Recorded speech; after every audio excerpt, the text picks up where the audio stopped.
Bonjour, je m'appelle Kassongo Maloba Dickens. Je suis président de l'Espace Congo et coordinateur des États-Unis du bassin du Congo. En ce jour du 26 avril 2026, je souhaite m'entretenir avec le peuple congolais sur une question de l'heure. La thématique est la suivante. Pour une renaissance congolaise de l'acte de Berlin de 1885 à l'ABC, l'ABC qui veut dire les États-Unis du bassin du Congo. C'est une vision que je porte depuis que j'ai commencé en politique et cette thématique est subdivisée à 5 chapitres. Le préambule dans lequel je vais parler de la rectification de l'ADN juridique du Congo. Le deuxième point, ça sera le paradoxe de Berlin, le malentendu originel de 1860 jusqu'en 2026. Et là, il y a deux sous-points que je souhaite sous-traiter. Le premier, c'est l'État préconstitué, le mythe de la décolonisation. Le deuxième sous-point, c'est la continuité juridique de 1885 jusqu'à nos jours. Le troisième point, c'est le régime spécial et le système tripartite.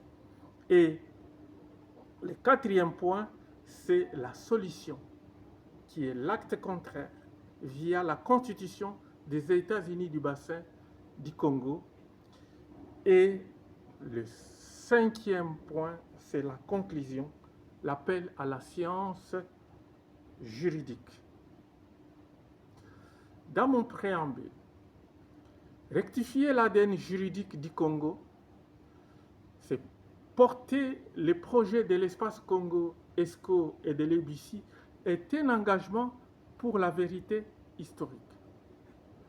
Mon but est de donner au pays, la République démocratique du Congo, une nouvelle boussole en libérant le destin national du carcan de 1885.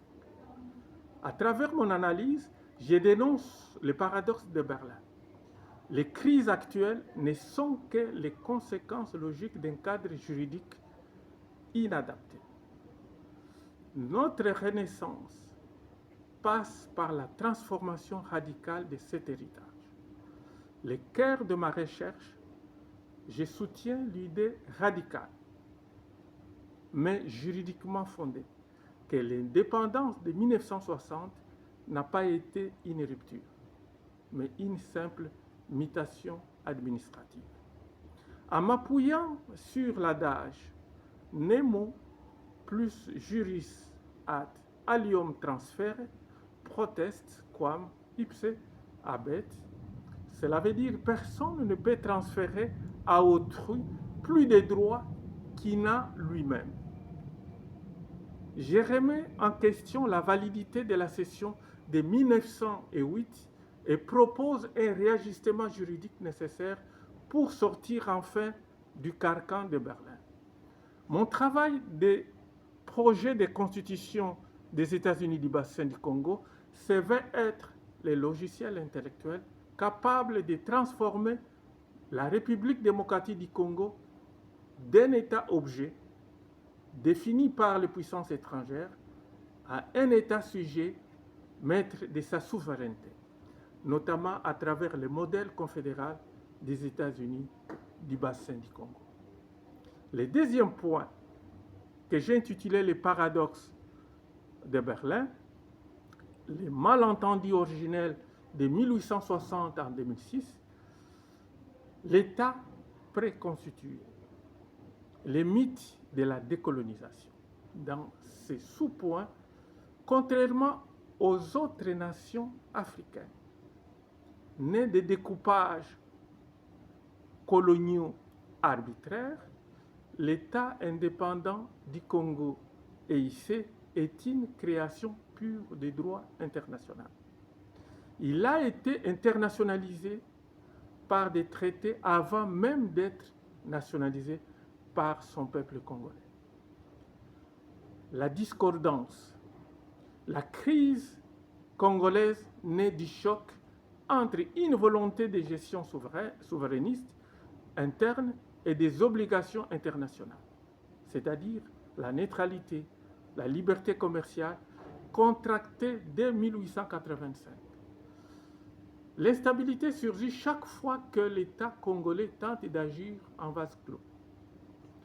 Le deuxième sous-point, c'est la continuité juridique de 1885 jusqu'à nos jours. Je soutiens la thèse radicale du rejet de la tabula rasa. L'indépendance de 1960 n'a pas créé un nouvel État congolais. Non. Mais a opéré une imitation de sa forme de gouvernement. Je dénonce aussi, il y a eu la fraude de 1908. En vertu de l'adage Nemo plus juris ad alium transfere protest, quam ipse habet, cela veut dire nul ne peut transférer plus de droits qu'il n'en possède. Léopold II, simple mandataire international, ne pouvait légalement céder les Congo à la Belgique comme une propriété privée. La période coloniale de 1908 jusqu'à 1960 n'est qu'une parenthèse administrative de facto qui n'a jamais effacé l'entité souveraine née en 1885. 3.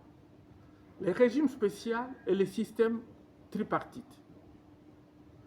La stabilité du Congo repose historiquement sur un trépied dont la rupture produit mécaniquement la faillite. 1. L'autorité de l'État, garante de l'ordre.